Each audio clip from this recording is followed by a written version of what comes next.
What's going on YouTube? JT is Reborn here, and welcome back to another edition of my DC comic book reviews. And in this video, we're going to be talking about Tales of the Titans, starring Donna Troy, issue number 3 of 4. That's right, this one is a Donna Troy focused one, and out of the 3 issues so far in terms of Tales of the Titans, this one is by far the best. In fact, in this current 2023 Titans run, because this is considered a part of that, this is by far the best issue, to the point where I'm like, you know what, with this creative team, give me a Donna Troy solo series. I actually really like this comic book. Like, it was kind of like the big surprise of the day. I didn't expect it to be like as good as it was. Like I said, if you're not too familiar with Donna Troy, it gives you a good foundation of who she is. We get to see her take down a dictator in a single like issue one shot. The way it ends, it kind of leaves you wondering where it's going to go next, and kind of sets the stage for some interesting revelations going forward. The artwork is really good. I mean, there's 2 artists that worked on this thing. Like, one artist was the primary artist for the first like 27 pages. I'm like, not really familiar with this artist, but I really like the art and I like the style. The remaining pages are pretty good too, but I still prefer like the main artist who worked on the majority of this thing. The story, like I said, it's exciting, and I genuinely really liked it. It's Donna Troy being a hero, taking action, kicking ass, and saving people's lives. And it works. It really does work. So this issue in particular is written by Steve Orlando with art by Kath Lobo, and then Bob Quinn does the art on pages 28 through 30. But basically what happens is, I guess, is also set during the stages of that Wonder Woman like event going on, like with 800 or whatever it is going on by Tom King. They do reference that. I wasn't too sure what was going on in that comic book. I've heard kind of mixed things about it, but hey, oh well.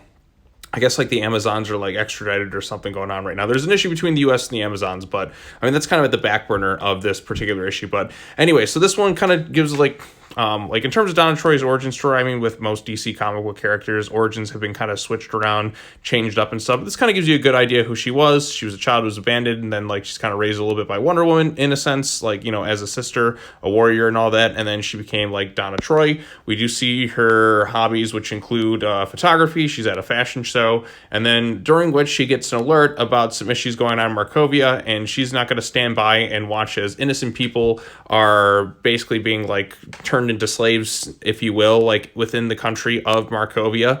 And she's going to do something about it. She's going to take some pictures and like present that evidence to the world, and she's also going to save people's lives. Great, fantastic. Kind of reminds me of the first Iron Man movie when he sees all like his weapons being used against different people, and he goes to destroy them and take down some terrorists and kind of give the freedom back to the people a little bit. I mean, we've seen this stuff where people have overthrown dictators and that, but you know, like I said, there's some really cool, awesome stuff. The artwork here is absolutely phenomenal. Like, I love the style right here. It looks great. Every page just like every page looks fantastic. This would have made like, even for like a pretty good like animated movie or an episode, if you will, you could have even like stretched out more, but like as a one-shot issue, it's kind of perfectly done, if you will. So like I said, Donna Troy, she's going around the country of Markovia, which, familiar with the comics, that's where other characters like Tara and that are from.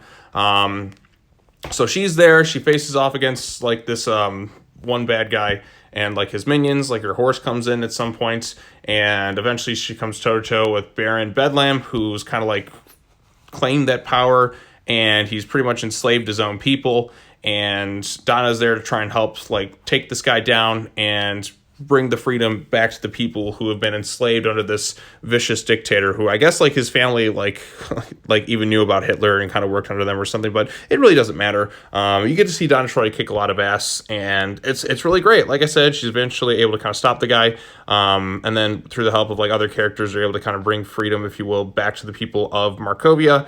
She presented evidence with all the stuff that was going on.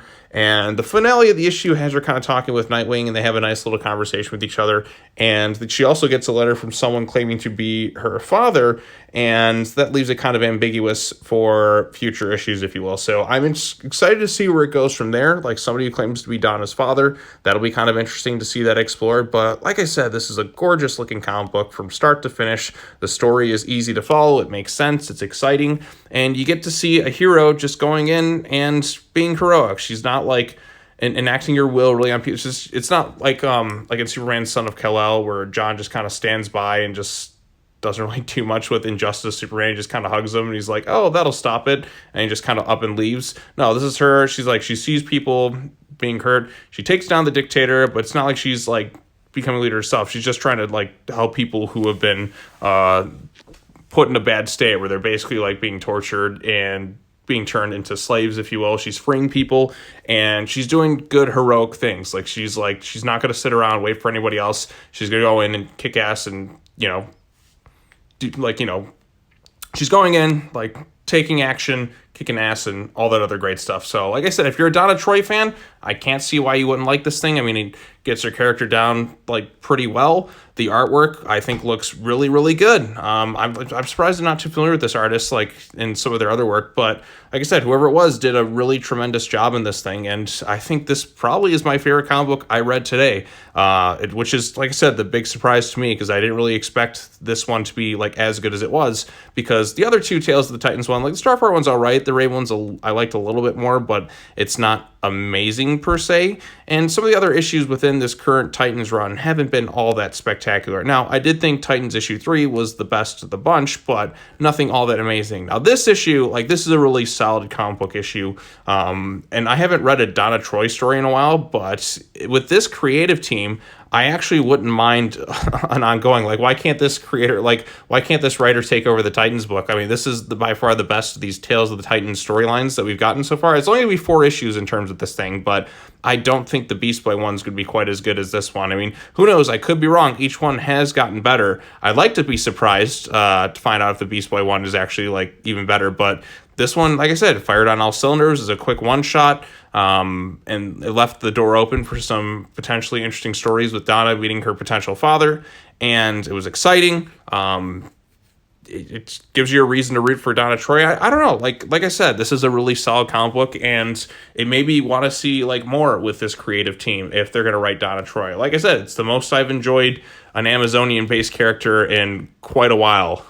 Because like I said, I did read some of those issues of Wonder Woman, or during that Lazarus Planet storyline that was War of the Gods or whatever it was. But none of them have been as good as this one. So yeah, like I said, give me a Donna Troy solo with this creative team. I'll definitely pick it up, because this one's a good indicator. So anyways, if you read this particular issue, let me know what you thought of it in the comment section down below. Be sure to like this video, share it with your friends, subscribe to the channel for more content, hit that bell for notifications, all the other fun stuff. And as of right now, that's it in terms of my DC comic book reviews for the week. So got them all covered, released in one day. Tomorrow there will be a new Godzilla comic book review dropping, probably in the morning. But other than that, we should be crystal clear. If anybody has any thoughts on the issue, please let me know what you thought of it. Because like I said, this is one that was a nice surprise to me. I really, really did like this one. So comic book of the week for me in terms of DC and terms of the videos I covered today. So I like this one a little bit more than the Green Arrow issue. Like I said, it was a standalone story, felt pretty complete, but kind of left the door open for some interesting creative possibilities going forward. So yeah, like I said, give this creative team another shot at Donna Troy. I really liked it. So all right, well, that's all I have to say. As always, take care now. Bye-bye then, and I will see you all in the next video. Peace.